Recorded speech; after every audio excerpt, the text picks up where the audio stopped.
Good evening, all. Welcome to this virtual meeting of the Melrose School Committee. The date is May 19, 2020, and the time is approximately 7 p.m. For the record, let me state that this meeting is being recorded and will be rebroadcast on MMTV. Ms. Hogan, for purposes of attendance, would you call the roll, please? Just unmute. Mr. O'Connell, Yes. Ms. Rossi Thomas,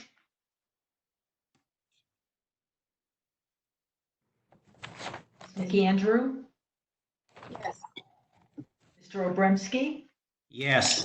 Mr. Selm, Yes. Ms. Driscoll, Yes. Mr. Broder. Here.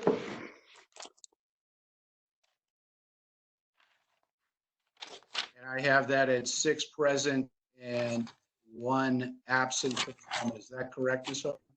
Yes. Thank you very much.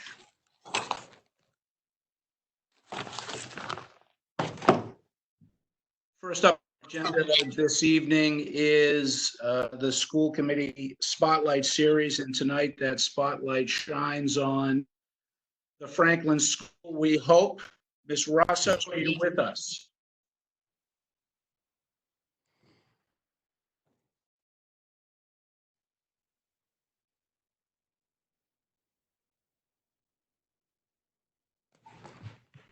And does anyone else see Ms. Ross?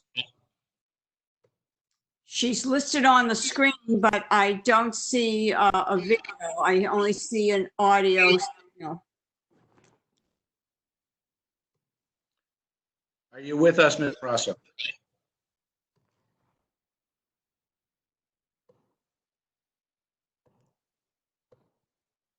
Unfortunately, I don't see her at the moment, and I don't hear her.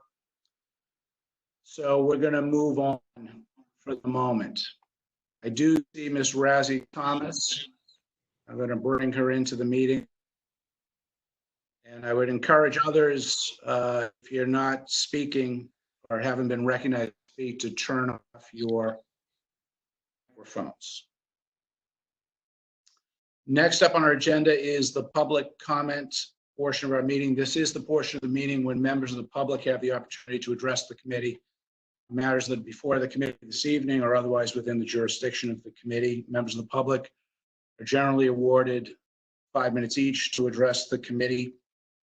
Are there any members of the public who wish to address the committee? For the record, I did not receive emails from any members of the public asking to address the committee rather in advance. Are there any members of the public in attendance who would like to raise their digital hand and indicate an interest in addressing the committee? And I am reviewing that list, and I see Miss Sheila Gouch. Welcome, Miss Gouch. Oh, am I open now to talk? You're on the air. Welcome. That's so exciting. Okay, hi everyone. Thanks for having this meeting tonight. My name is Sheila Gouch. I am a parent of 2 Melrose High School students, and I am also the chair of the Melrose Special Ed Parent Advisory Council. So the first thing I wanted to do was just give a shout out to the Melrose High special educators that my kids work with. Ms. Chernisky, Mr. Manfredi, Ms. Davidson, Ms. Griffin, Ms. Olson, who have just truly gone above and beyond for my kids. And I know for other students as well at Melrose High School. And I'm also hoping maybe some other CPAC members will be able to be here to share some of their experiences as well. So I just we as a board just recently sent out a email to all of our CPAC members. If anyone out there would like to be part of the CPAC email list, you can email us at melrosecpac, SEPAC 02176 @gmail.com. I can add you to the list, but we sent out a list of kind of all the contact emails for folks to be able to be reaching out, hopefully via email, to kind of share their thoughts and ideas, their concerns, and also all the positives that they're seeing. So, and I just want to kind of continually let CPAC members know that they should be reaching out to their special ed liaisons with any concerns they have, and we can help give them that information if they need it. And you can also reach us on Facebook at the Melrose Special Ed Parent Advisory Council. We also sent out the video from our last CPAC meeting, which had 82 viewers on our WebEx open meeting, which was really exciting. And Patty White-Lambright joined us, and Ed joined us, and we had a great conversation about kind of what's happening in remote learning and tried to answer our members' questions. And we're hoping to have another meeting in June to kind of review extended school year issues and kind of all other questions that have come up. And administration has been very collaborative with CPAC and kind of working on answering questions and being available to kind of work through issues. And I know they're also really open to emails, as is the school committee, from what everyone has told me. So hopefully you all will start getting more communication from our members as well. That's it. Great. Thank you, Ms. Gouch. We appreciate it. Okay, thank you. Have a good night. You too. Thanks. Thanks for being with us. Are there any other members of the public who wish to address the committee? Hovering over your name on the list of attendees and clicking on the digital hand. And again, for the record, I did not hear from any other members of the public in advance of the meeting by email, as we've been encouraging via the meeting page. So in the wish to address the committee, and without objection, I will close the public comment portion of our meeting. And with the committee, I do see Ms. Rosso on the list of panelists. So again, with leave of the committee, I'd like to go back to the agenda item relating to the Franklin School. I'm going to unmute Ms. Rosso in the hopes that she can be heard. Ms. Rosso, welcome.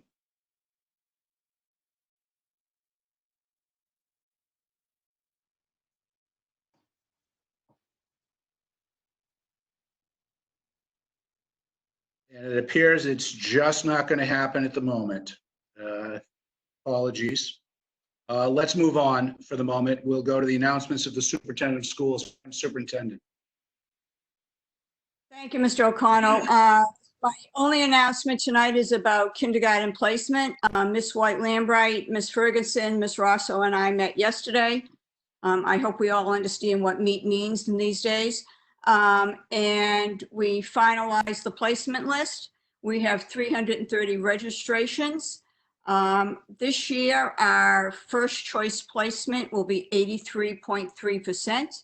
That means 83% get their first choice. I will remind the committee that's an improvement. 2 years ago, we were at 76%.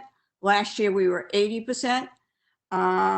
Brittany Ferguson, in her first year as the student and staff information coordinator, did an outstanding job on placements to make that number happen. We know that usually what happens is we have 330 today. We will continue to have registrations in June, July, and August.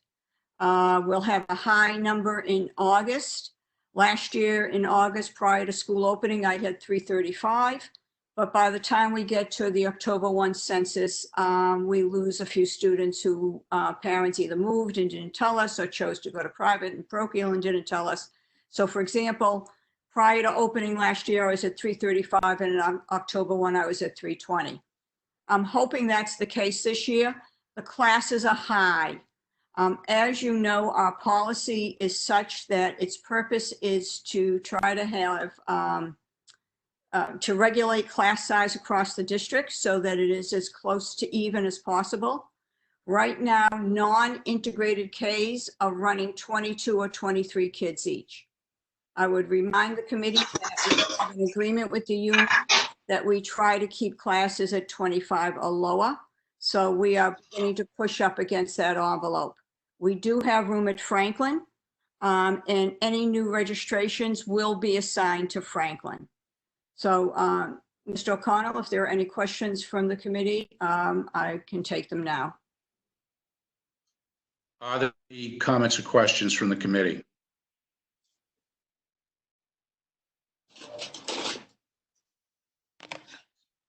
And thank you, Superintendent, much appreciated.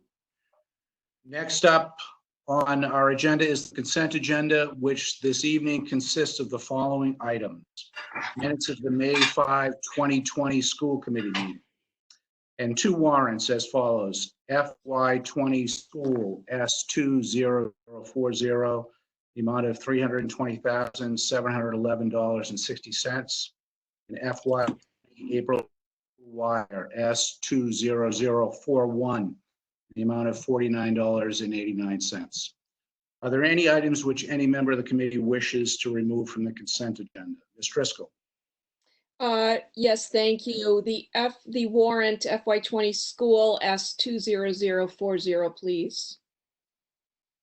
And that will go to finance and facilities. Thank you, Ms. Driscoll. Any other members of the committee wish to remove anything from the consent agenda? Seeing none, is there a motion to approve the consent agenda? Made by Mr. Selm, seconded by Ms. Driscoll. All in favor, please indicate as, oh, I'm sorry. Ms. Hope, please call the roll, if you would. Ms. Rosie Thomas, Yes. Ms. McAndrew, Yes. Mr. Obremski, Yes. Mr. Selm, Yes. Ms. Driscoll, Yes. Mayor Broder, Yes. Mr. O'Connell. And that motion to approve the consent agenda passes unanimously. Thank you all for that. And that brings us to the work of our subcommittees. First up, educational programs personnel with Mr. Selm. Thank you, Mr. Chair. On tonight's agenda, we have the remote learning update. Madam Superintendent, would you please begin the conversation? Superintendent, you're unmuted. Thank you. I'm sorry. You think I've never done this before. As everybody knows, we were closed by the governor on May 13th, effective May 16th. We are now in phase 3 of remote learning. To say this is a learning curve is an understatement.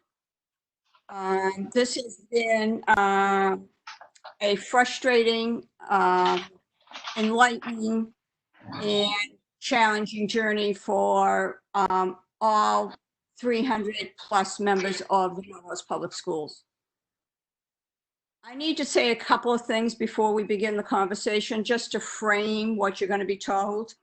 First of all, I cannot say it enough. I believe the commissioner cannot say it enough. Remote learning is not virtual learning. It is not online learning.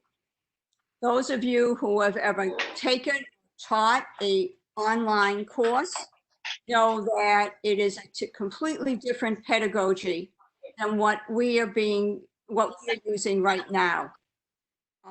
And to prepare to teach virtually takes months of preparation.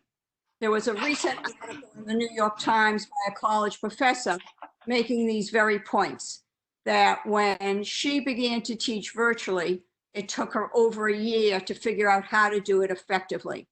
Think about what we have done. We went in a flash in 48 hours from a profession that is very human-based. It depends on the relationship between children and adults, between adults and adults. It depends on our ability to see children's faces, to gauge what is happening in a classroom, to adjust spontaneously to what we see and hear in front of us. Now you go to a situation like we're just dealing with now. On top of it all, children are learning in homes, everybody home with multiple distractions, with parents who are stressed, with parents who may be first responders or essential workers. And it is not something anybody expected to be replicating school as we all know it and would like to have it. Having said that, I have to say our staff has done yeoman's work. Is it perfect? No. Is everybody happy? No. Is everybody still learning how to do this? Yes. I will tell you, 10 weeks in, I am seeing people acquire skills that I never thought would acquire skills at a rapid pace. I'm seeing conversations from between people about, have you tried this? Have you tried that? It is still a very, very difficult journey for our staff. I want you to think about your own teachers in your life. Teachers that you clicked with, teachers you didn't click with, teachers that you liked their personality, that you didn't like their personality. Now that has to carry over virtually. The teacher that you think is hysterical in class and you love being in their class, they're struggling with technology. They're not coming across the same way. The teacher you thought was a dud is a whiz at technology and is putting all sorts of things out there on peer tech and TikTok and everything else. There is so much to be learned for all of us going forward, because we fully expect we will be doing this again. To that end, many things are happening across the state. Ms. Driscoll can speak to it professionally. She is a member of a 42 person committee made up of stakeholders across the state, working with DESE on what remote learning should look like. I'm involved with at least 3 committees on it, and Dr. Adams will speak to the committees we have started internally to try to figure out what we should take away from this experience so that when this happens again, we have a better handle on what we want to happen. The last thing that I will tell everybody is you have seen the guidance from the governor. There's guidance from CDC. There's guidance from the Rennie Center. There's guidance from the American Enterprise Institute. Many people have put out guidances on what it will take to reopen school. I am meeting with the mayor tomorrow, with Ruth Clay, the Director of Health, with Elena Proakis Ellis, the DPW Director, and Mr. O'Connell, to begin to talk about what it will take to reopen school physically. And again, Margaret will talk to the different types of working groups we have, because it's not just the physical reopening of school that matters. None of this matters until the governor tells us what we're going to do. That's the truth of the matter. And that was shared with the MASS Executive Board, of which I am a member, last Thursday in a meeting with the commissioner. While we have the CDC guidance as a baseline to begin to think about things, it is not until the governor tells us his expectations can we make any solid plans. In the meanwhile, we are trying to figure out what we will need and what are some scenarios that could possibly be. So with that, I will turn it over to Dr. Adams, Dr. Goodwin, Dr. Best, Mr. Merrill, Ms. Moranto, and am I leaving anybody else? Ms. White Lambright and Ms. Rosso, who I am texting at the same time, where are you? So with that, I will turn it over to all of you. Welcome. Just remember to unmute when you decide that it's your turn. I believe we were going to try to go sequentially. So while we wait for Ms. Rosso, why don't we start with the elementary? Hi, Thank you. this is Steve Goodwin from the Horseman. I think hopefully, can people hear me? Just want to make sure people can hear me. Great, thank you. I'll lead off briefly, and then my wonderful colleague, Ms. Mary Beth, will jump in afterwards. I know this was part of a memo, but I won't read it, of course, but I'll just highlight a few items that were included as part of a memo sent to the school committee. Certainly does not capture it, as Cindy mentioned. I mean, just the breadth and depth of what we're trying to replicate, albeit via remote learning, a memo can't truly do it justice, but I think it tries to capture some of the specifics, but also the spirit of what's been happening over the last 9 to 10 weeks. First and foremost, I want to thank our families. They're the ones who are actively doing a lot of this work, obviously with huge guidance and support of us, but they've always been partners in the past, but they've never been more our partners than they have in the last 9 to 10 weeks. So huge thanks to our families across this district for their support of their children. At the same time, huge support of our teachers. As Cindy mentioned, they've jumped in with both feet here and have been learning how to do this, somewhat on the fly, but also, relying on their good intuitions that they had in front of their classrooms for all these years. So some highlights, of course, is, as you know, teachers have adopted a new way of instructing and communicating with their families. They've been using, Google Classroom has been our base platform, but others have been using also Flipgrid, conducting Google meetings, having virtual office hours to both instruct as well as communicate, sometimes on a near daily basis with their students, but certainly on a several time a week basis. Teachers now are not only using Google Classroom for dissemination and instruction, but also now since phase 3 to comment and provide feedback as well. The district-wide coaches have been unbelievable in their efforts to kind of get all the grade levels on board. I can't thank them enough in their leadership, and obviously Dr. Adams' leadership of them. But they've been doing a wonderful job of helping us identify what are the skills that were most important here in term 3 to really focus in on over these last few weeks and months. So we've developed a kind of power benchmark standards that really guided us in the last part of term 3 here, or phase 3, I should say. Not to be forgotten, and if anything, I give Cindy credit, because from day one of this, she's reminded us that probably the most important thing, which it's the most important thing probably every day, but certainly in remote learning, is to look out for the social emotional needs of our students and as well as our staff. So lots of the schools, all the elementary schools, and I know the middle school and high school as well, have really focused on the SEL needs of its students.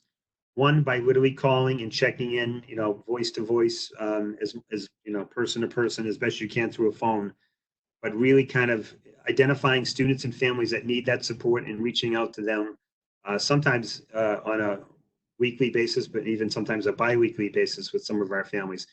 And then in general with as many students as possible as well.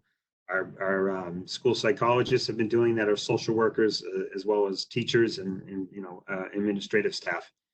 And then 2, we haven't forgotten our PBIS teams across the district have been doing a lot of wonderful work, both at a school level in terms of videos and read alouds and connecting moments, but also still putting out matrices and kind of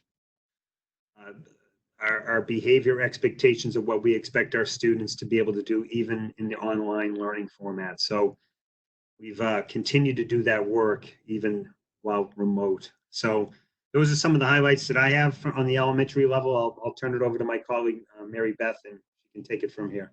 Thank you. Thank you, Steve. I appreciate the kickoff. So some of the other bullets that I wanted to take the opportunity to talk about, one that I think is crucial and important to parents right now is grading and the reporting process of the work that our students are doing. Myself and other elementary administrators, plus a teacher representative from every grade level, got together and we formed a report card committee and wanted to talk about how families could get feedback from us and how we could guide them moving forward. So our most important conversation during those meetings was to talk about the language that we wanted to use and to, first of all, acknowledge the work that the students and the families are doing and the dedication that they have put forth through remote learning. We also wanted to show a level of empathy to understand that not every family or student has experienced the pandemic and remote learning in the same way. And therefore, each family has its own challenges and successes. And we thought that would be really important to acknowledge as well.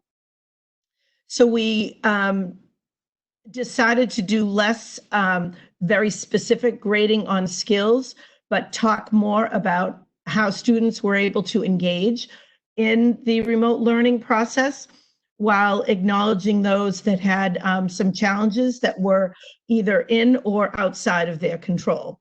So keeping in mind that any report card, whether it's remote learning or trimester report card, is just a data point. And we want families to understand that this is a very small piece of the data that we're collecting. And we understand that the data that we get and give this report card will absolutely look different because the academics looked different from last terms. So I just want to let people know we put a lot of effort into that and a lot of thought process went into it. I too wanted to talk about the instructional coaches and understand that when you are a teacher, you have the responsibility of your 20, 25 students in front of you. And as a principal or administrator, we have the responsibility of the teachers and students in our building. The district coaches are actually moving beyond that. They have a group of students that they are providing support for. They are providing support for the teachers who have jumped in the deep end and are really willing to push themselves out of their comfort zone, myself included. And the coaches are there for us. The coaches are there for the parents. The coaches are there for administrators. So they really have an audience that is probably one of the largest in the district. They have been very thoughtful with their availability and their tutoring that for one person may take 1 minute, for another person may take some more expertise and patience. So they've done an amazing job. The library media folks also have kept on what they are doing in a type of research projects that they're providing. And those projects are appealing to another type of student or family where it's an ongoing project that they can collaborate on and work on and still have those opportunities for learning. So they too have worked together and really created some great opportunities for students. I think it was exciting to hear about our Title I and our academic interventionists who are not even full-time educators.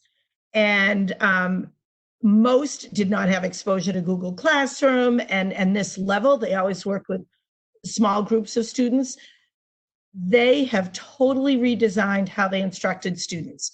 And talking from my personal experience with my amazing Title I and academic support people, it wasn't pretty at the beginning. But they really have created something that they can be proud of and that kids are engaged in. Our ELL teachers also are looking at providing opportunities for not just the ELL students, but for their families, helping them to access academics through visuals and through audios and making lessons that are authentic and relatable.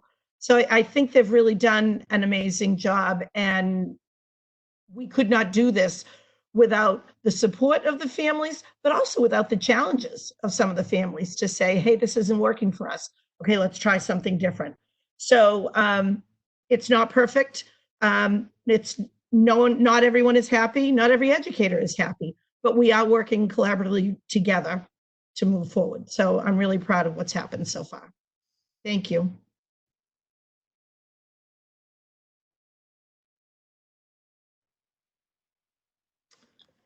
Thank you very much.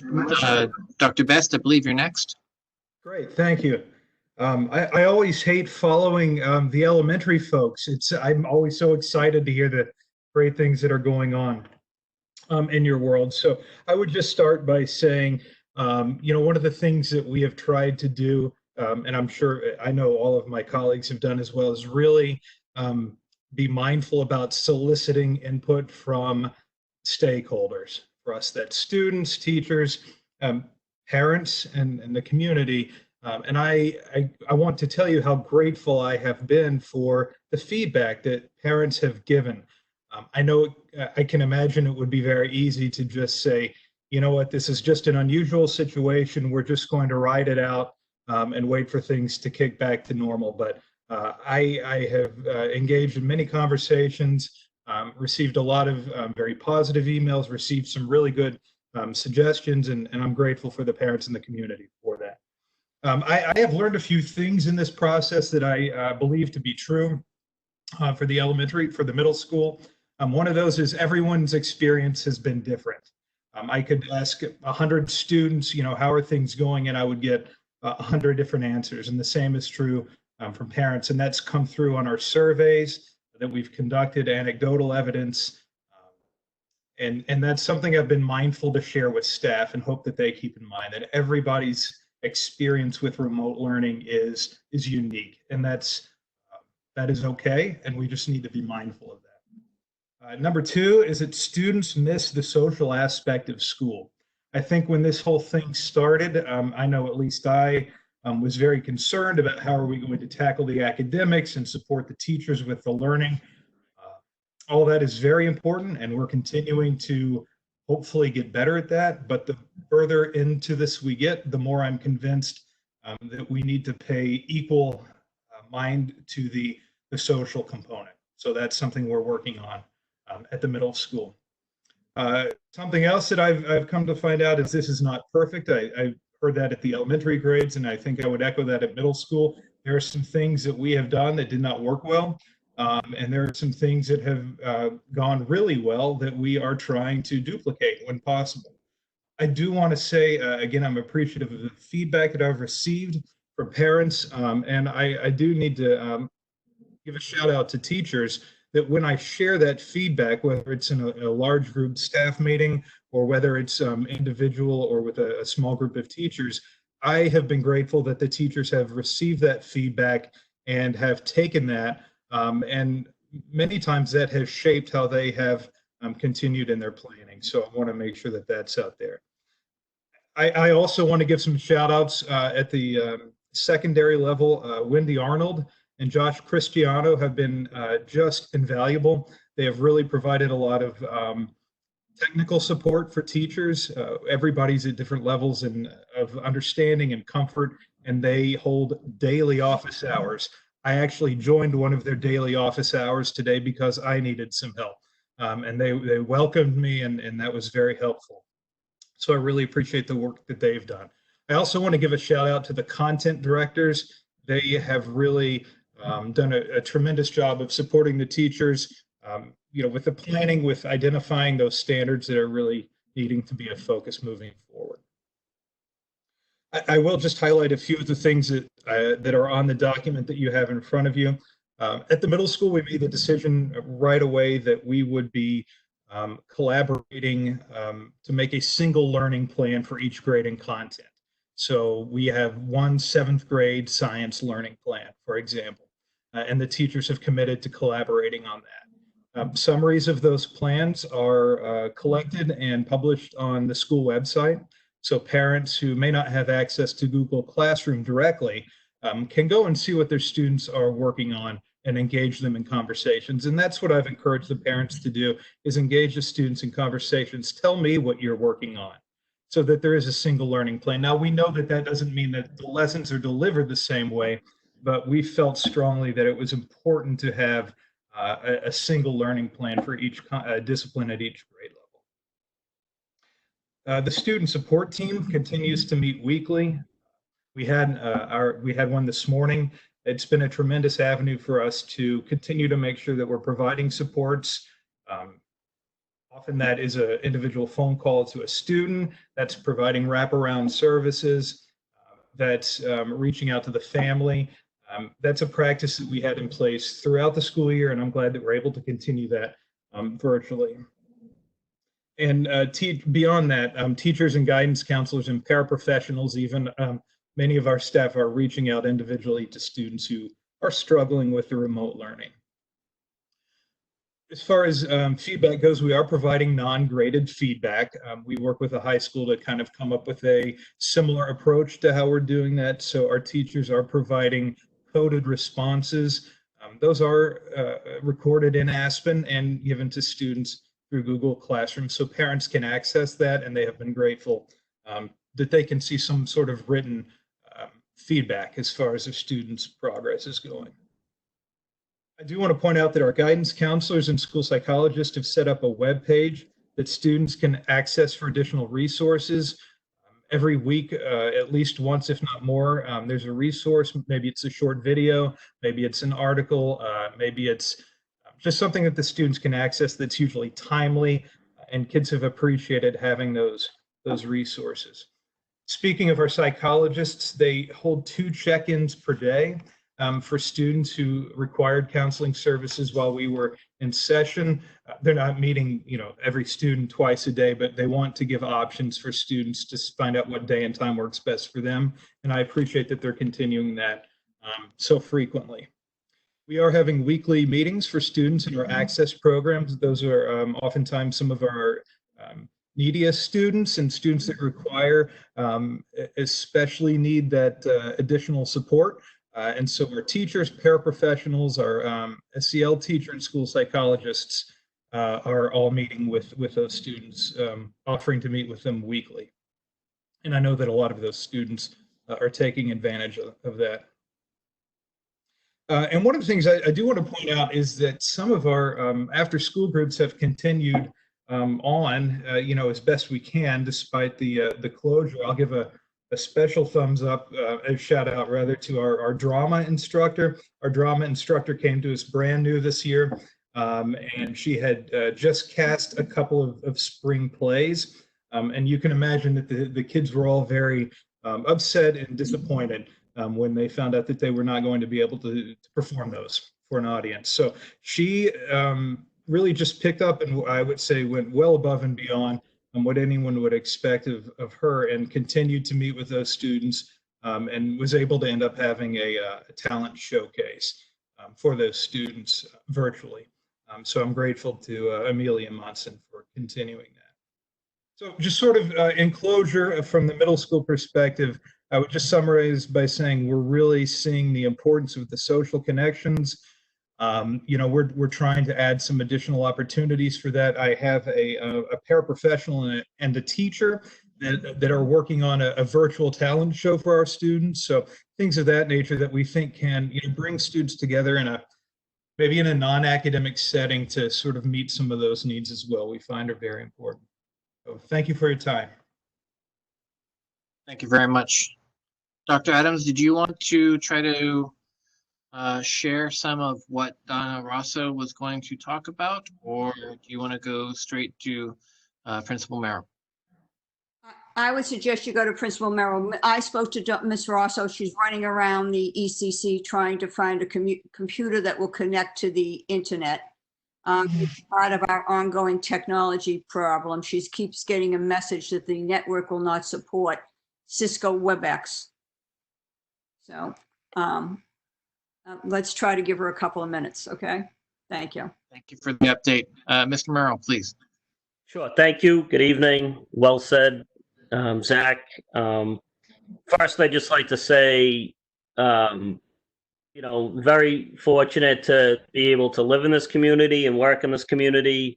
A shout out to the teaching staff, really at all levels. We've been exposed certainly to the high school staff on a more intimate basis of what they've been going through and doing over the past couple of months, but certainly as a parent of young children, I've seen the awesome stuff that's been going on and being produced by the elementary teachers as well, and been able to work with some middle school staff too.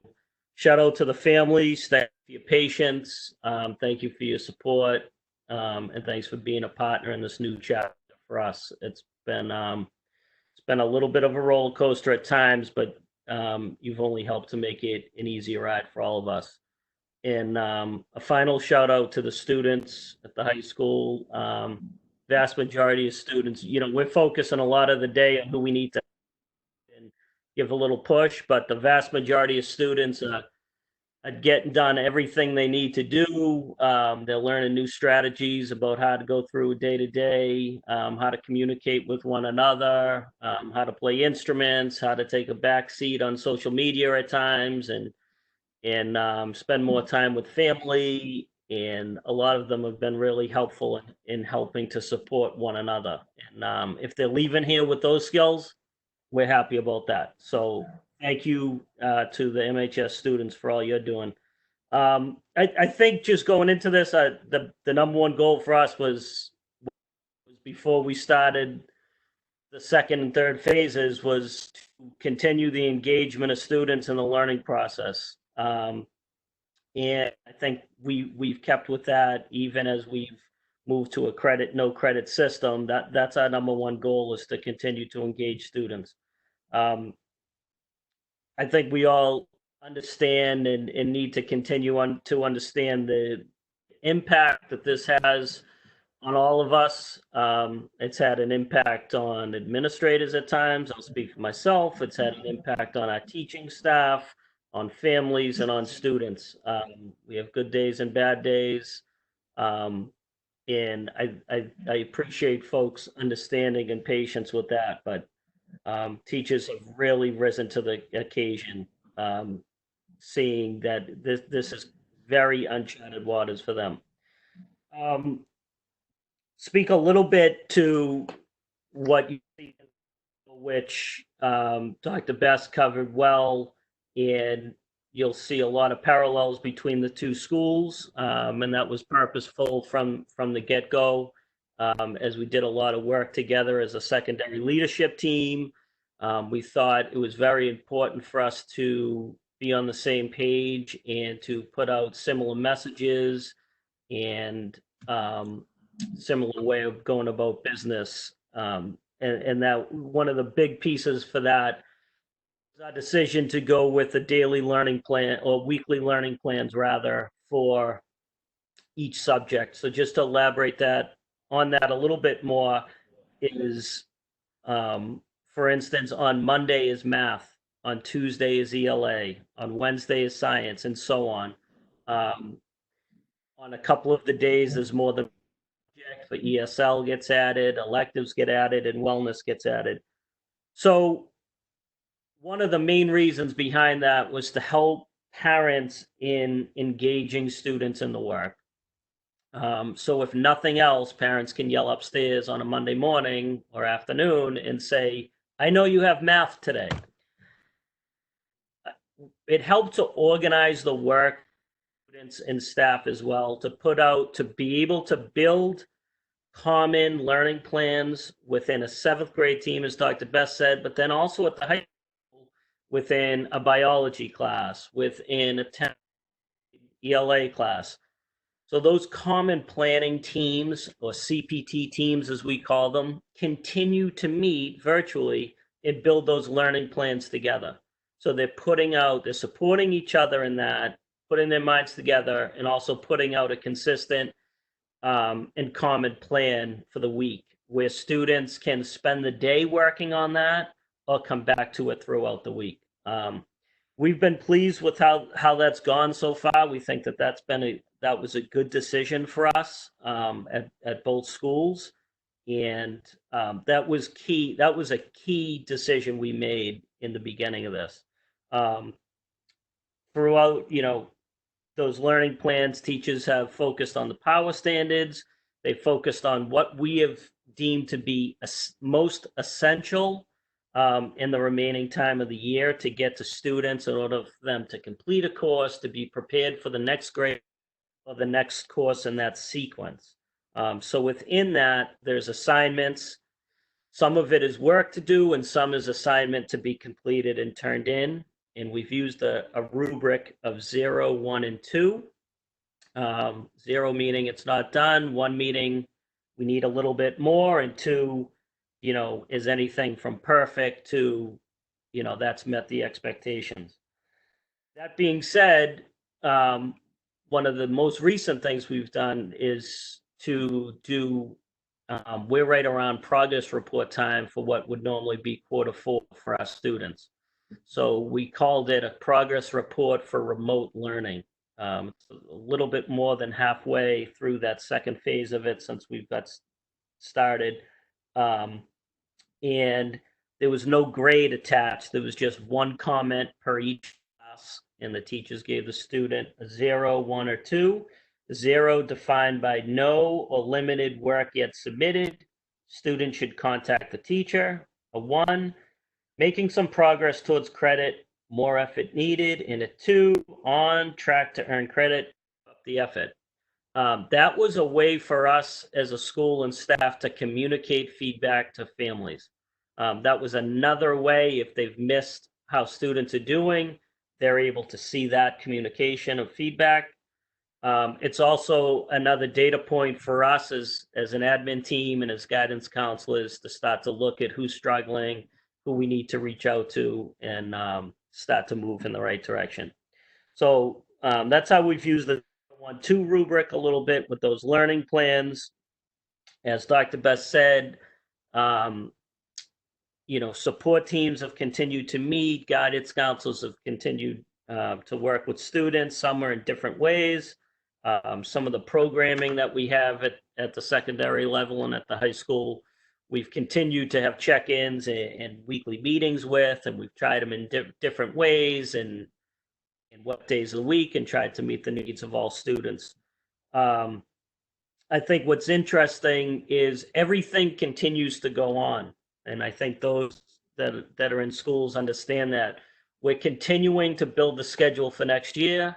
Teachers are continuing to participate in professional development to get ready for next year. Guidance counselors are continuing to send transcripts to colleges. And then this different scenario was added. So kudos to everyone for how they've managed that time and thought a little bit outside the box. But that's been, a little bit of a challenge for everyone, I think, and speak to that as things have continued to go on. It's certainly been a learning curve. I think, to speak for all of us, we've all had things that we would probably change and do a little bit better, things we look back on and say, wow, that was a great decision. Glad we made it. And just continue to work through the barriers and hurdles that come up on a day-to-day. But I think we got to continue just to go back and keep in mind the number one things are health and safety, social, emotional well-being of students and staff. Can continue to think about that and think about ways to engage students. And as we prepare for next year, I think we have started this process under the direction of the assistant superintendents and superintendent, just to start to really think about, like, if we're in a similar scenario, what has worked, what we want to improve on, in all the different aspects of it. And we started some meetings this week with labor management teams at each building to think about different scenarios and how we can, get back to the 2021 school year effectively and safely. So that's a little bit about what's going on. Special hello and shout out to the class of 2020, one of the best classes to ever go through Melrose High School. You guys are doing an awesome job. I'm proud of you. Keep up the great work. We'll see you soon. Thank you, Principal Merrill. Dr. Adams or Ms. Tamor, did you want to continue the conversation before I open up for questions and comments? Ms. Rosso just texted me that she's in as an attendee. She was hoping Mr. O'Connell can make her a presenter. I don't know if that's happened. Getting texts. Donna is in. WebEx won't permit it. There's something about how she signed in. Oh, all right. So I can talk to what Dawn is doing. I just need to pull up the memo. So I have to tell you, as always, the ECC is doing unbelievable work. I don't think there is any early childhood center in this state doing the level of work that they are doing. They are creating learning plans for 3- and 4-year-olds. They are recording stories. They are creating videos on how to do daily living skills. Everything that is so developmental, they are continuing to teach through videos, through scripts, through books they've made. They're doing a phenomenal job. They meet weekly with parents who want to meet.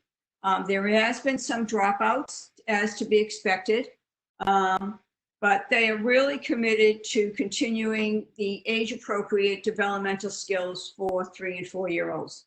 The paras are very heavily involved there. Donna, I don't know how many meetings she has a week with her staff. She is always resourcing new materials for them and sharing it out so that they can use it in what they're doing with the early childhood children. Like everybody else, they're trying to survey their parents. They're trying to figure out what works, what doesn't work. They are, again, this is a staff that was not technology driven. This technology is not a common device at the ECC other than the Ks. You know, other for things like assistive technology or maybe using iPods for some things.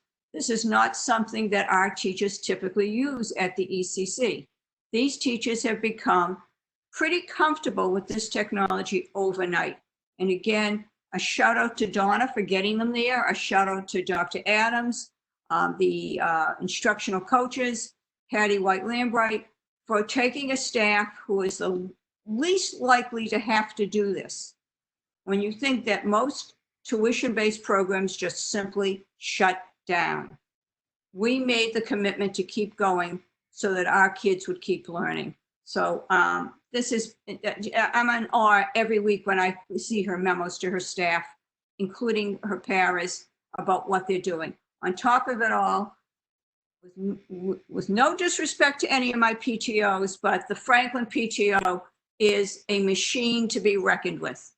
They have wrapped themselves around these kids and these families, and they have kept going every effort to support them as well. So I wish Donna could share some of this with you in person, maybe when we are actually live in the same room in the future. She will have a chance to. But with that, I would turn it over to Patty to talk about special ed. Ms. White-Lambright, welcome. Thank you. I certainly echo all of my colleagues in their shout outs to the staff. And what I love hearing about is how each of the buildings have talked and embedded what's happening in special education. Our guiding principle in Melrose has always been that special ed is not a separate component. It's part of our daily business. It's part of what we do. And I'm always so pleased when I hear all of the principals reflect the positive practices that have been happening in their buildings. I also wanted to thank, in addition to the teachers and our parents, certainly our paraprofessionals who've been mentioned, are doing great work. They're really in this with us, and I appreciate their efforts. I also appreciate the partnership with the CPAC, the Special Education Parent Advisory Council. We have worked, met continuously during the closure to hear what's happening from parents, get input from them about how to continue to move forward in this process.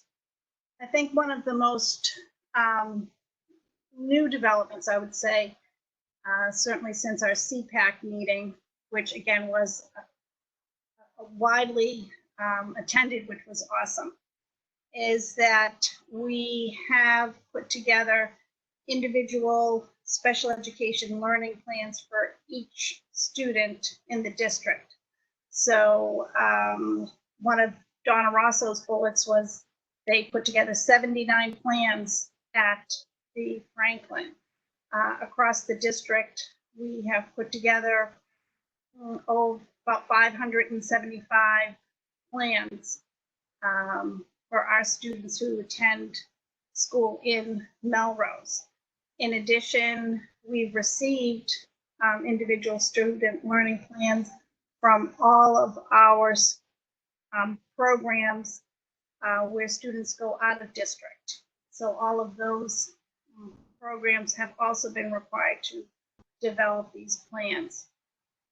So we appreciate people coming together, collaborating, and thinking about how we can be successful in this remote learning environment.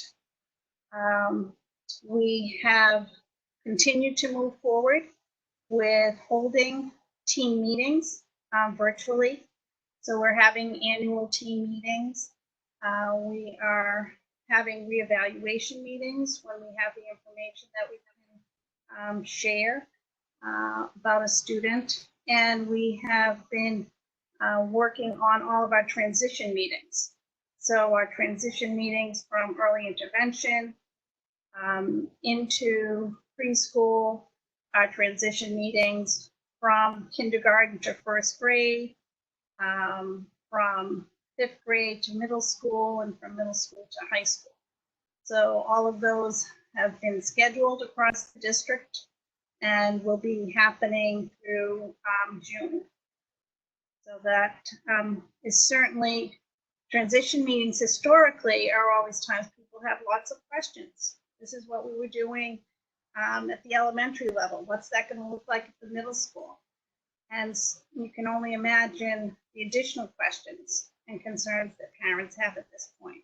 So those transition meetings are very important, and parents have been actively engaged in them. The other piece I guess I would want to highlight is our hopes for summer. We still don't have the specific guidance that, quite frankly, I was hoping for yesterday, but it will be coming. But I did feel that we are going in the right direction. So we are planning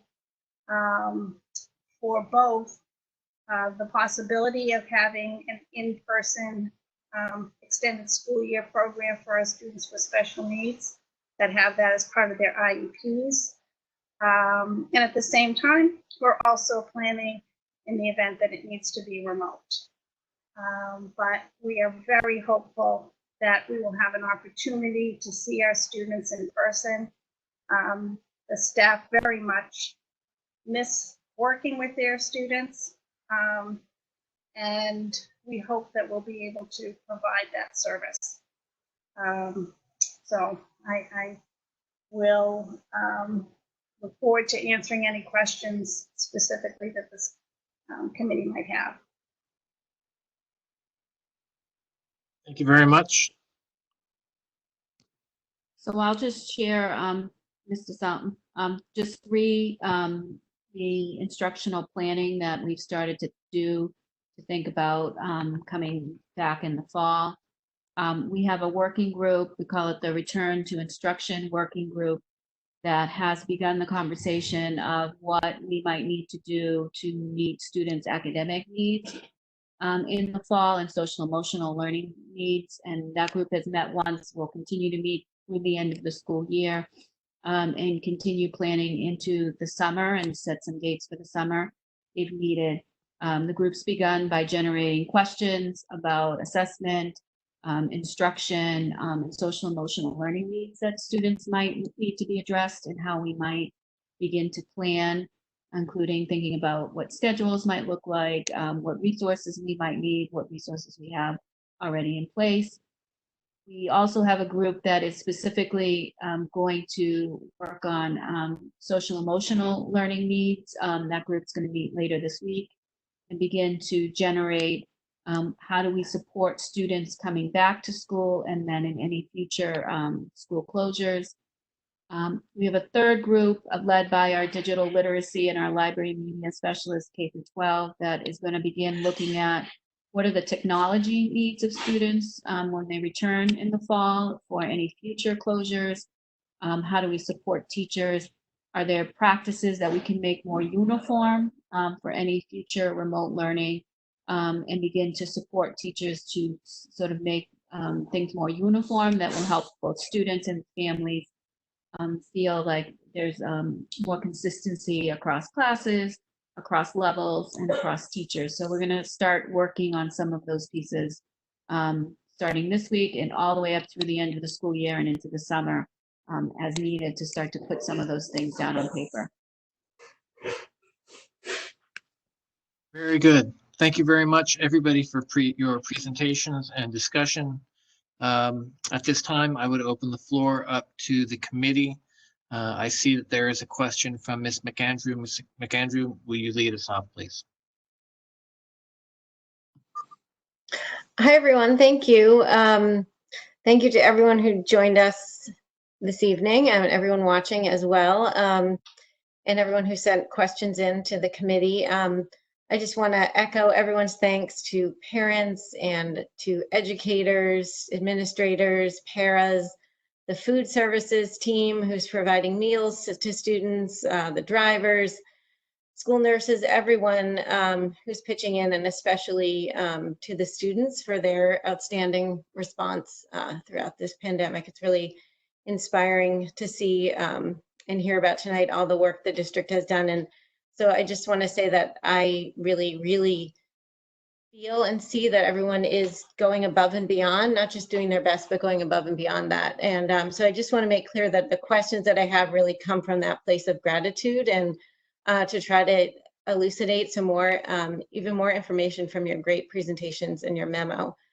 We did have questions from parents. I know all of us on the committee get outreach from parents in different ways. And so I wanted to try to summarize some of that and give you a chance. And I think this could really be for any of the principals or administrators who have spoken, but I wondered if you could say a little bit more about delivery of instruction via video. And I understand, and the superintendent has addressed really well, that why live video delivery, at certain times, every day to students is not available, not the best tactic. I understand that asynchronous content is totally necessary for a variety of different reasons. But are teachers recording video lessons, lectures, and then posting them to be watched by students on their own time, on their own devices, when they can work that in with their families?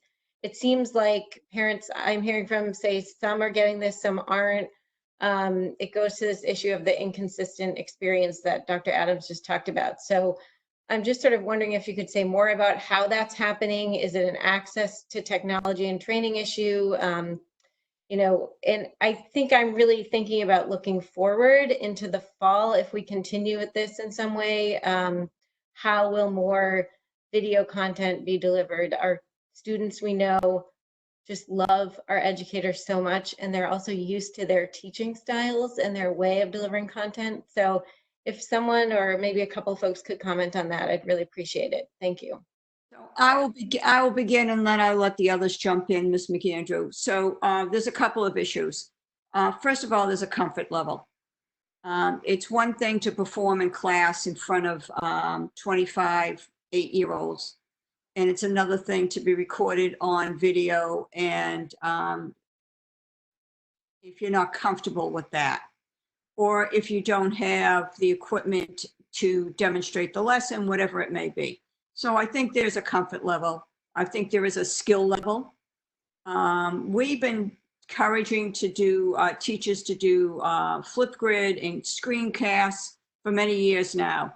And we still have a great deal of variability in it, who's comfortable with who isn't. One of the solutions that I'm beginning to hear in conversations with my colleague is you have people who are comfortable with it, do a cadre of teaching modules, and everybody uses them. So that's one idea that I've heard among my colleagues.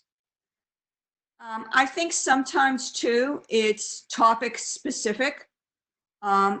So I think what parents don't understand to some degree is how our classes run. None of us stand and deliver. That doesn't happen anymore. You don't get somebody giving a lecture for 54 minutes, 45 minutes, 30 minutes. At the elementary level, if you do direct instruction, it's 20 minutes. I mean, I stand there and I watch classes, as does Dr. Adams and the principals. But very few classes are stand and deliver for 45, 54 minutes. Most of our classes are built in a way where you introduce a topic, you give some direct instruction, then the kids move off to groups to do work collaboratively for a variety of tasks, whether it's learning menus or directed tasks, or it's meeting with the specialists that in a small group in the room. So I think that, so you have to define what you want to see. I think we are getting more of the 20-minute quick videos asynchronously as people become more comfortable. I'll let Mary Beth and Steve and Zach speak to it. I think the high school is more comfortable with things like flip, things like that. But I think it's a combination of reasons. I also think that when you are teaching live, there is a synergy in the room that teachers are very aware of, that inspire teachers. There is nothing worse. I mean, you all know I hate being videoed. I hate doing interviews. I feel like I'm stuck in a chair, blah, blah, blah, blah, blah, blah, blah. There's no synergy there. There's no interaction there. You can't read kids' faces to say, oh, he got it, he didn't get it. I'll tell you as a teacher, quite honestly, the best moment in your life is when you're looking at that sea of faces and you go, I nailed it, they got it. The worst moment in your life is you look at that sea of faces and you go, oh my God, I bombed. They turned me off 15 minutes ago. And you know, and I can understand the difficulty of getting over that mentally going forward. That is something we have to work on, but that I can understand why we're getting some inconsistency among teachers in delivering those type of things. I'll let my staff pop in on it.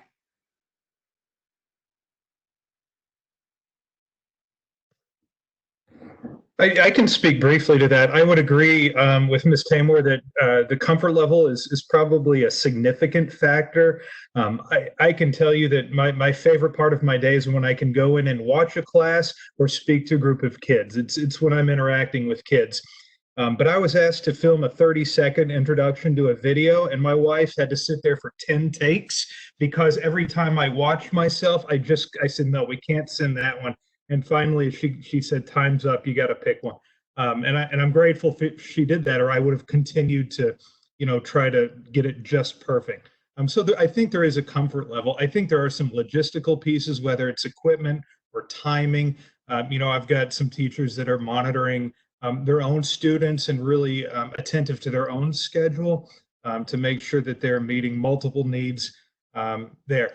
All that being said, and I spoke earlier about feedback from parents. Feedback from parents and students has been pretty consistent with, hey, listen, we really appreciated that that virtual interactive class that the teacher held, or hey, this teacher sent a video and that really made all the difference in the lesson. So that's something I've been sharing in large groups and in small groups as well, and encouraging teachers for whom it might be a comfort issue to, rather than dive in the deep end, take a brief step. One of the teachers shared out in a staff meeting, virtual staff meeting, that she recorded just a couple of minutes. And I think 2 minutes, probably half of it was more of a greeting, and then just a couple of brief instructional pieces. And I said, you know what, that's great. That's a great start. Try that. And I've had some teachers reach out to me, and some parents have emailed me and said, hey, this teacher who hasn't used that yet has used that, and it's really making a big impact. So I think we're starting to see that increase at the middle school building, probably a slow and steady increase. But I do appreciate the teachers that have said, you know what, I'll give it a go. One thing that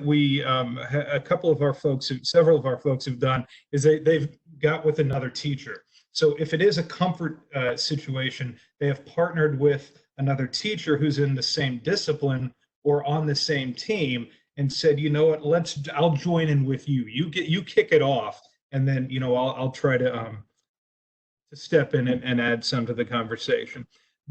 I will say one thing I've heard back from teachers that have done full-scale virtual classrooms. In other words, said, hey, if you can log on at 11 o'clock, I'll be there and we'll have, class as best we can.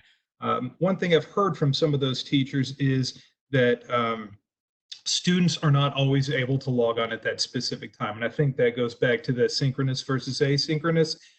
And there is quite honestly a discomfort level with some students. I heard from several parents that say, I keep trying to encourage my student to log on. I know Mrs. Such and such has a class at this time, but they're embarrassed to log on.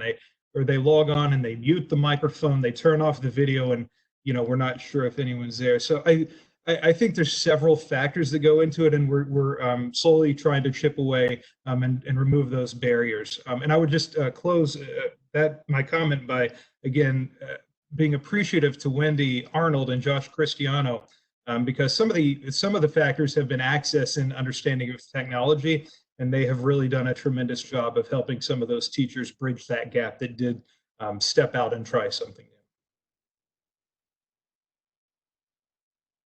Thank you very much. Anyone else wish to weigh in on Ms. McAndrew's questions? I just wanted to share a little bit. I know that we talked about the comfort level of both the teachers and the students. And then we also want to look at, we have specific curriculum to follow and pacing guides and things like that, but every teacher delivers their academic and their message to the students in a different way. Some teachers are louder and a little bit funnier, and some teachers are quiet and relaxed and that kind of thing. And I think we're also trying to respect that in this process while they're rethinking everything that they're doing, giving them that autonomy to still feel comfortable being, I am the teacher who I am. That being said, I am in awe of those that have really stepped out of their comfort zone, and it's really been fun to watch. Everyone is learning. Just my piece. Thank you. Ms. McAndrew, you are have no further questions. Mr. Obremski, I saw your hand up.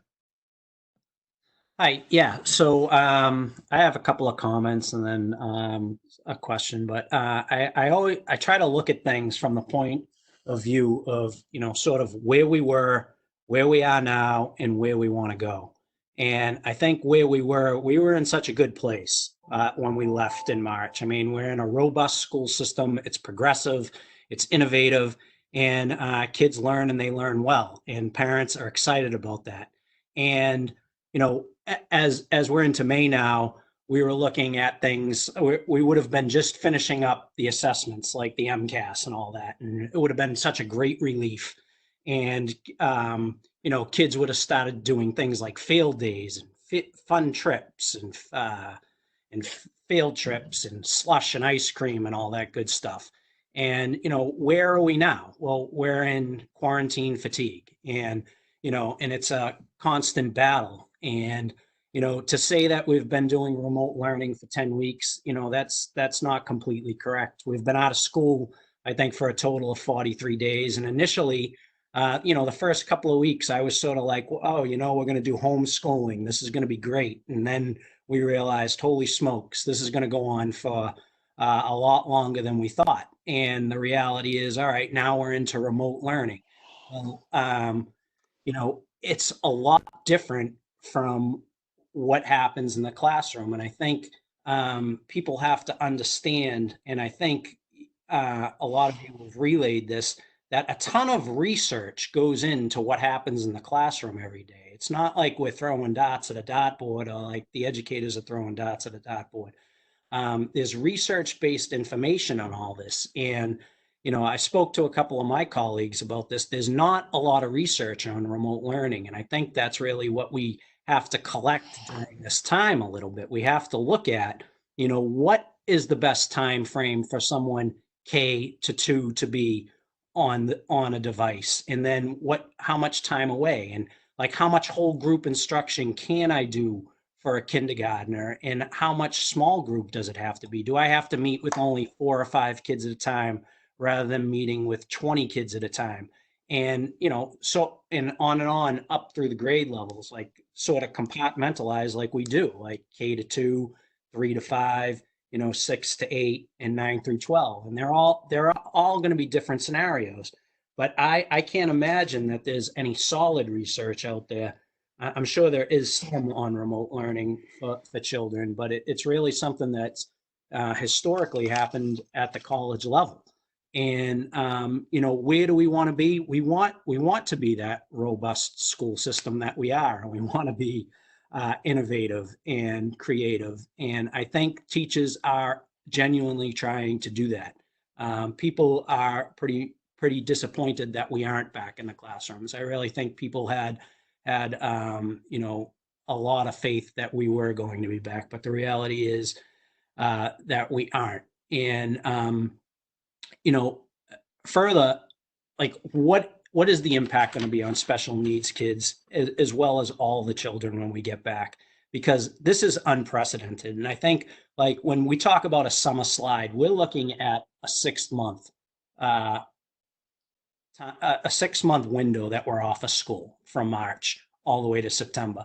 And I loved what Dr. Adams said, that one of the first things we have to do when we get back is benchmark these kids and see where they are and see how we move forward, because it's more than likely that this could happen again. So, I guess my questions would be, do we try to collect some sort of data to try to gauge what's the best time for kids to be on remote learning? And like, how does it look for the different grade levels? Because it's going to look quite different. It's going to look different for special needs students. It's going to look different for EL students. And I think Dr. Best talked about that. It's a different experience for every child.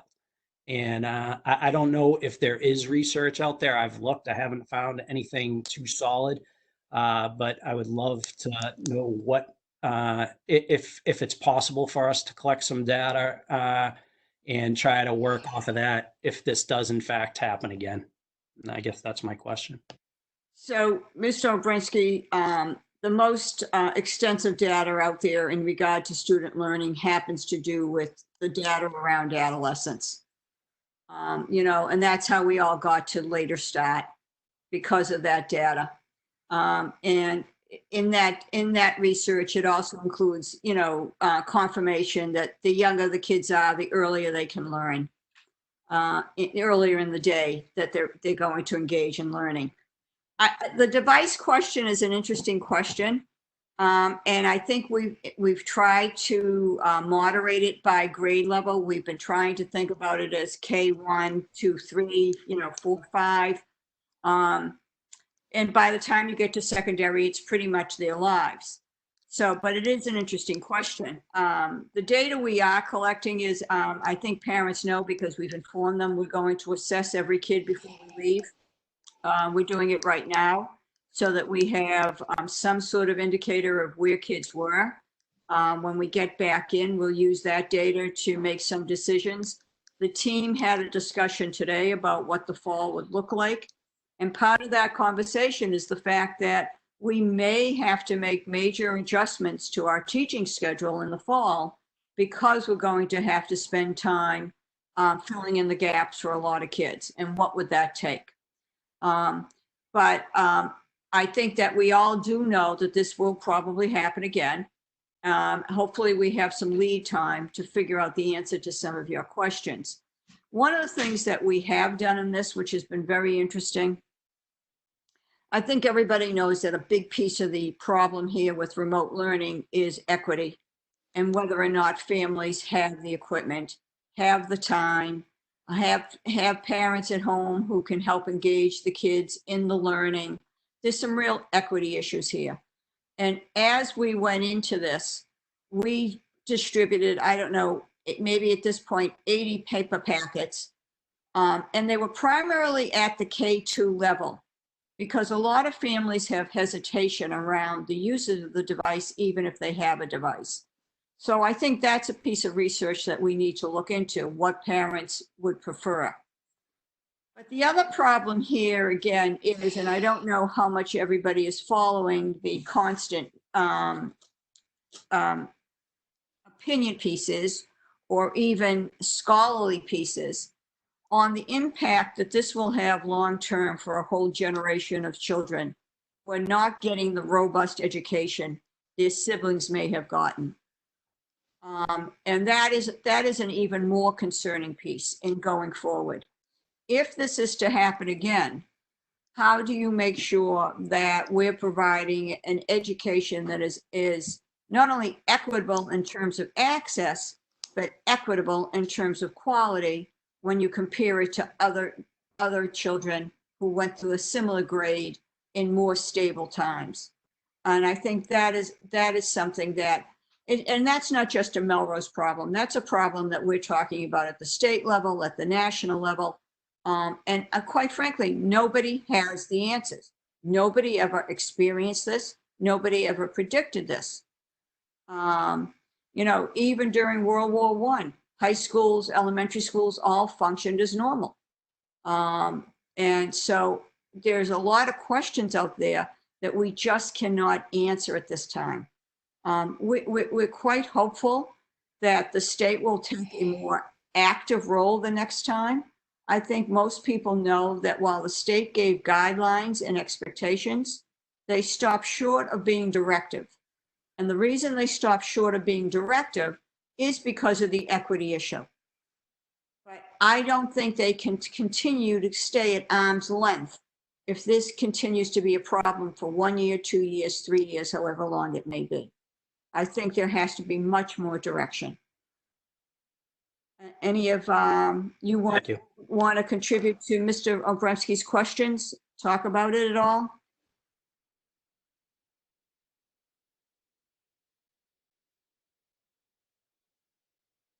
Seeing none, Mr. Obremski, do you have any follow-up?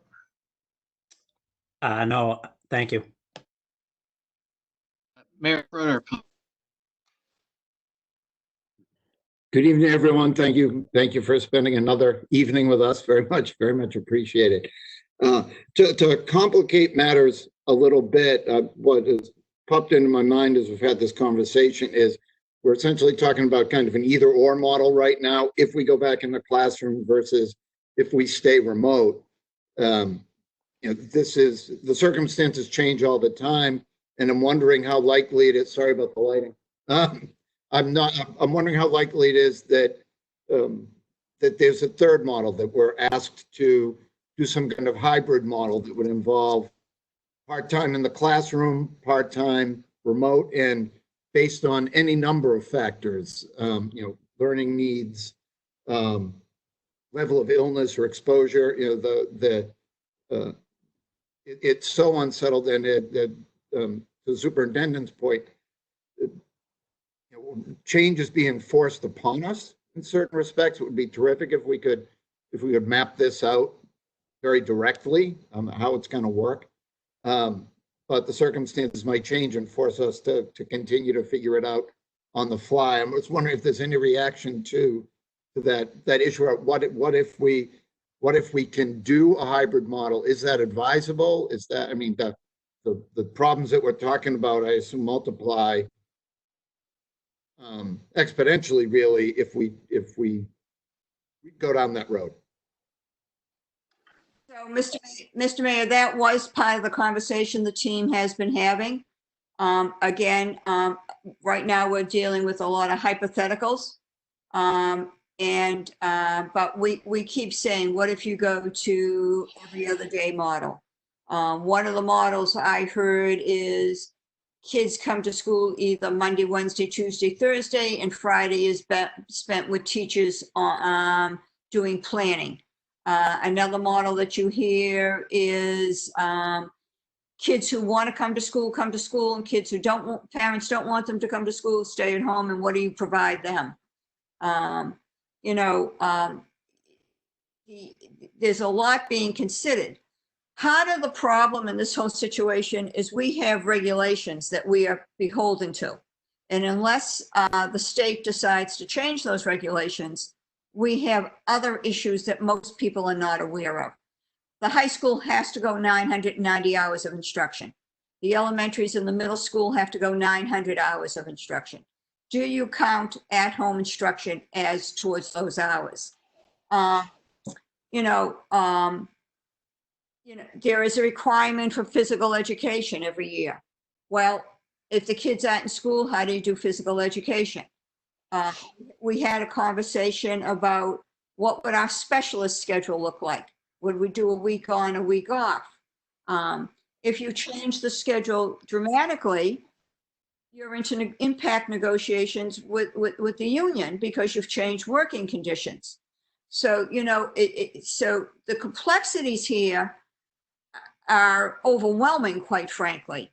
We spend a lot of time, somebody will put forth an idea and the rest of us spend time going, what if? So again, I think in the end, we will have direction from the state, whether it'll be to the degree we want. And once we have that direction from the state, then it's up to the locals. I mean, Melrose is in a pretty good situation, I think. I mean, we've had a number of cases, but I think we're pretty well under control. I can imagine if you're Lynn or Chelsea, which are both hotspots, that superintendent is going to make different choices based on their local conditions. So again, while this is about education, these are not decisions we can make in isolation as the school system. This has to be a collaborative effort between the city and the schools and the state.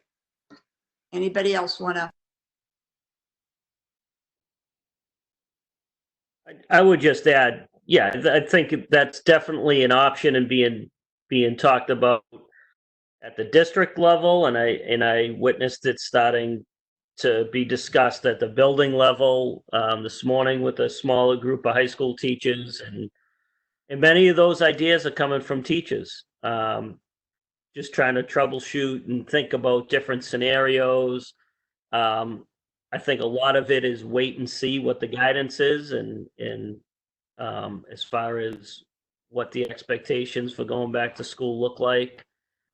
But I think it's in best interest to start to brainstorm and think about potential answers to different scenarios, and we've begun that work. And certainly anything between how we can best serve our students and staff from home, how we can safely have them in the building, and how we can do something in the middle in a hybrid model.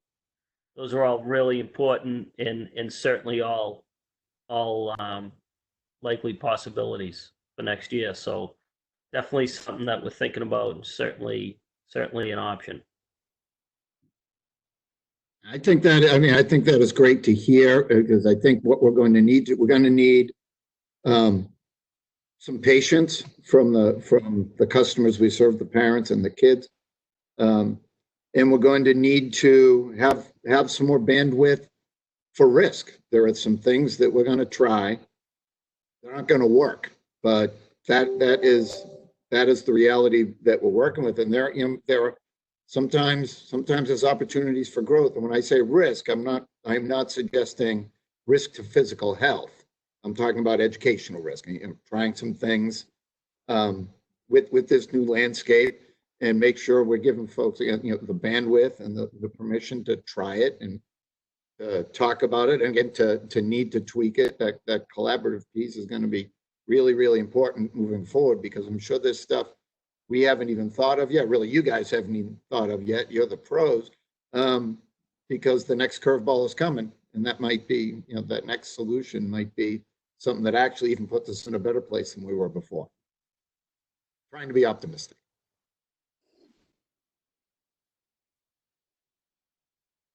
Very good. Thank you. Ms. Resi Thomas. Thank you, everyone, for being here tonight remotely. Is better than nothing. So I just want to say a few things, and then I'll ask a bunch of questions. That this is, once again, a remote learning emergency, and it's a marathon crisis with no certain end. So that makes it much more difficult, since we don't, hopefully it's going to end over the summer and we'll go back in September, and next year won't get disrupted. But the uncertainty is so great that we can't count on that. So we do have to plan at least 2 tracks, if not 3, that we were just talking about. So I want to thank the Franklin for all that they're doing above and beyond. And hopefully they're going to help us with regression to avoid some regression in our littlest ones. And And not only is that the right thing, but hopefully it'll save us money with special education outplacements in the future. So keep on doing that. I've heard great things about the language-based special ed program in the middle school, so I wanted to just recognize them. And I've also heard really good things about the Access program up at the high school. So I just wanted to say that before I started asking some questions. So I would love to know, and if you don't have it tonight, that's okay, but I would love to know before the end of the school year. And even if you can ballpark the numbers for the principals for their particular schools, what the percentage of students are that are completing work and engaged in schoolwork. So I'd love to know that by grade, if that's possible. You probably don't know that, but I'm sure you know roughly what percentage of students are completing work or at least engaged in some way. And then what percentage of students are you really concerned about that are like the ones that you're targeting interventions to over the phone or on meets and all those. And so if you don't have them today, that's okay, but I would like to have those numbers. So if anyone has them and you can speak to them now, I'll stop here and I have some more questions after that.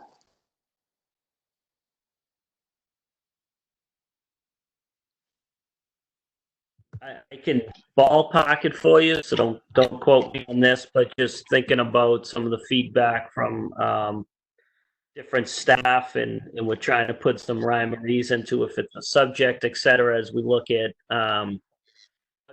report data. But roughly I'd say it's around 75% of kids are consistently doing work when they're supposed to do it. Some of those other 25 may get it done after some chasing or it's a less effort, but probably about 3/4. And I think there's different levels of concern, certainly, but most of the students were really concerned about, I think we were concerned about beforehand, and it's less of a new thing, but I think we went in with a good staff being prepared for being prepared to reach out to kids who we thought we could have concerns of. But certainly some new concerns for those students and a couple other students that we weren't prepared for have risen.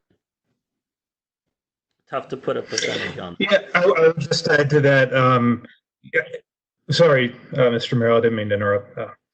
I would say it'd be hard to put an exact number on that. I think Mr. Merrill's numbers sound, I think that's a good ballpark estimate for the middle school as well. I think we're seeing fewer now that we're concerned about. When we initially started reaching out to students and families, oftentimes those reach outs were, hey, your student hasn't connected to the Google Classroom yet. And once that got up and running, then we saw some more consistent work.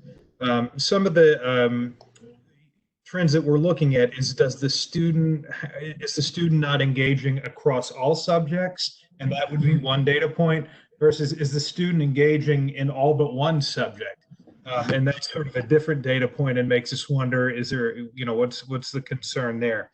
So it's hard to say 37 students didn't engage this week, but we can sort of give more anecdotal scenarios. I do want to add that to Mr. Merrill's point, we could sort of predict some of the students that might have challenges with remote learning, and sure enough, that has happened, and we're continuing to reach out and have multiple levels of support. But there's been a couple of situations where we've had some students that may have struggled a little bit in in-person school, that have been our top scholars, in this remote environment. And so, that's kind of a silver lining, that for whatever reason, the things are in place for that student to rise to the occasion and be successful. So that's been kind of interesting as well.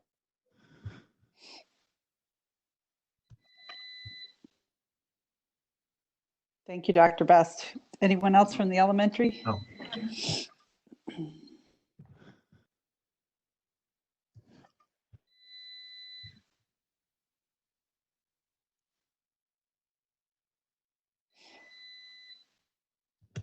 Steve, Nothing you're gonna from the share? elementary. Oh, sorry. Can you hear me?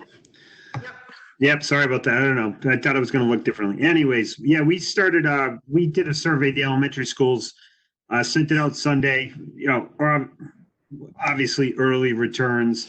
Right now, I have 91% reporting daily remote learning interest or, activity, so to speak, 6% frequent. So 97 frequent to daily. So just to put a hard number on it, obviously it's not, not representative of the entire community because it's still early in terms of its being out there.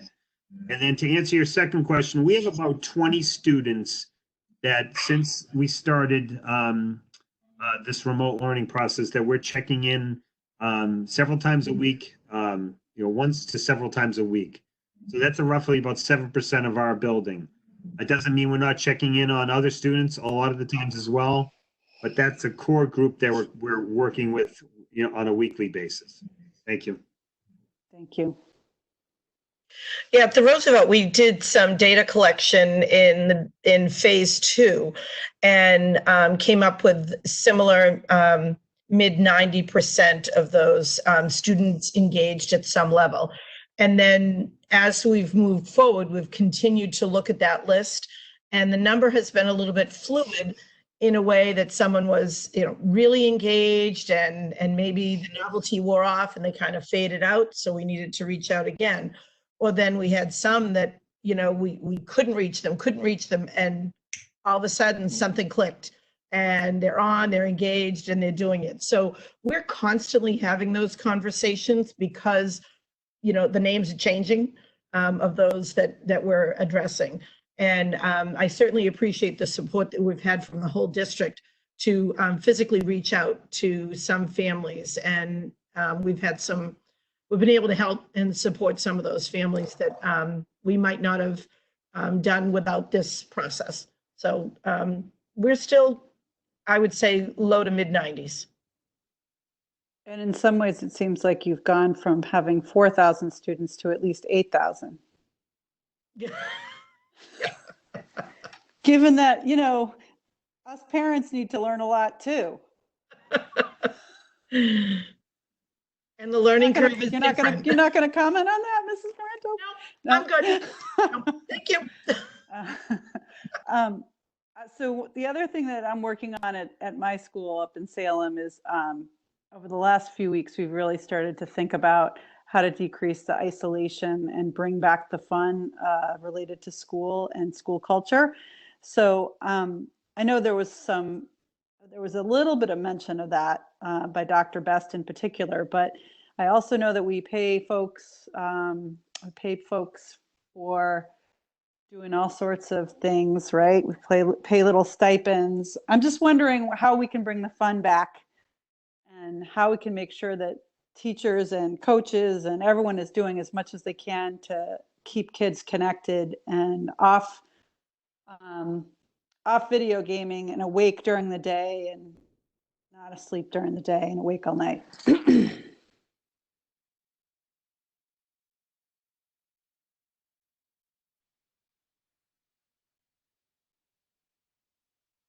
Just want to note that the person who accomplishes that will be receiving the Nobel Prize, I suspect.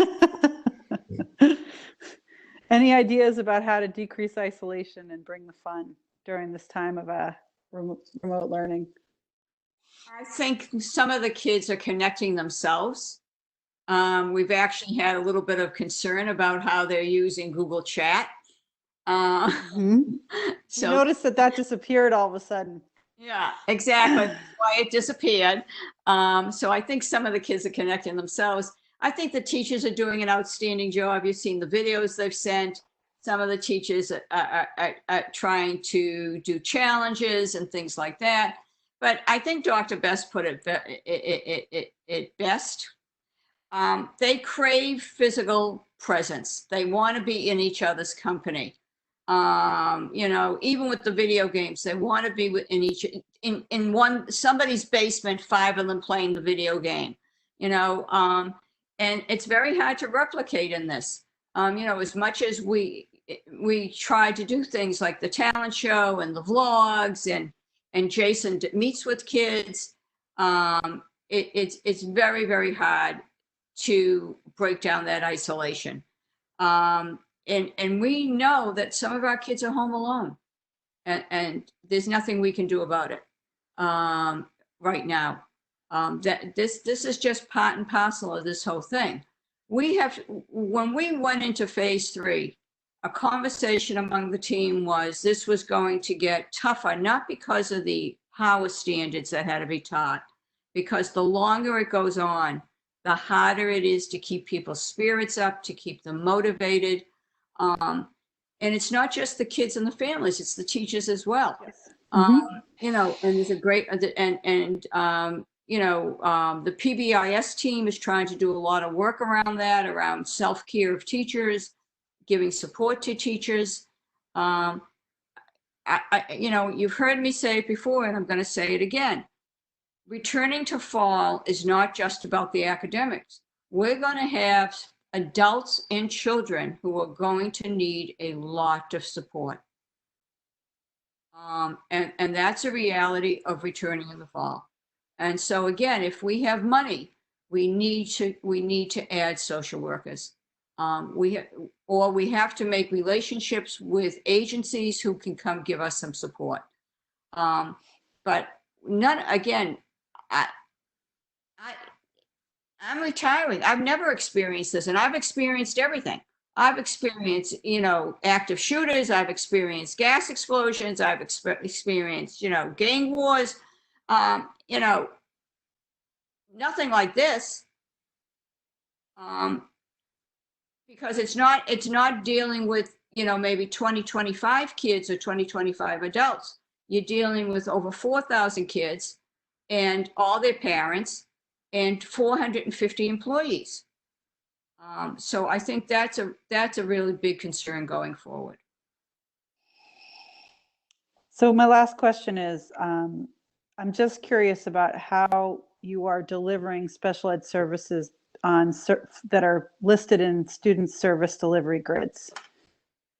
Let Patty take that one.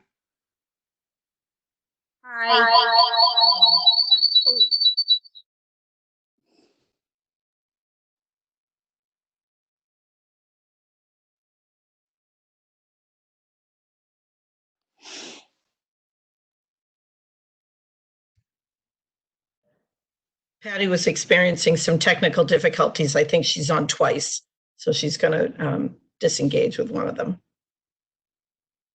It wasn't my question.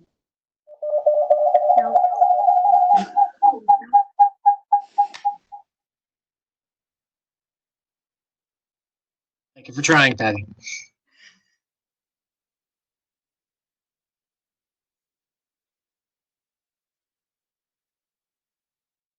Bless you. All right, so while Patty's figuring that out, I'll try to answer. Children are not getting the services in their IEPs. That's the answer, okay? Because you cannot deliver in-person services. I cannot do PT, OT, speech, and service, all right? And the Department of Elementary and Secondary Education has been very clear with us that they understand that there is no way that you can deliver C-grid services to the degree that they are on a child's IEP. What they expect us to do is to make our best effort to work with the family to provide services to some degree. So if you have a child that gets speech 3 times 30 one-on-one, there is no way you can do that in these circumstances. So what the related service people are doing is they're making videos, they're making scripts, they're working with parents to show parents how to do it. We are in full compliance with the guidance that has been given to us by the Department of Elementary and Secondary Education. Is it worrisome? Without a doubt, this is worrisome. Patty and I talk about this all the time, okay? But there is just no way to do it. If my job as a physical therapist is to walk you up and down the halls of Roosevelt working on your gait, there is no way I can do it distantly. If on your IEP is you get home trainer services 3 times a week in your home, I cannot send that home trainer into your home. What I can do in both cases is talk to you as a parent, explain to you what I need you to do, maybe make a demonstration tape showing you how to do it, and then checking in with you, how did you do? And then giving you guidance on doing it again, okay? And that's basically what we're doing. For kids who have moderate special needs, all those teachers are, the special ed teachers are co-teachers in the classroom.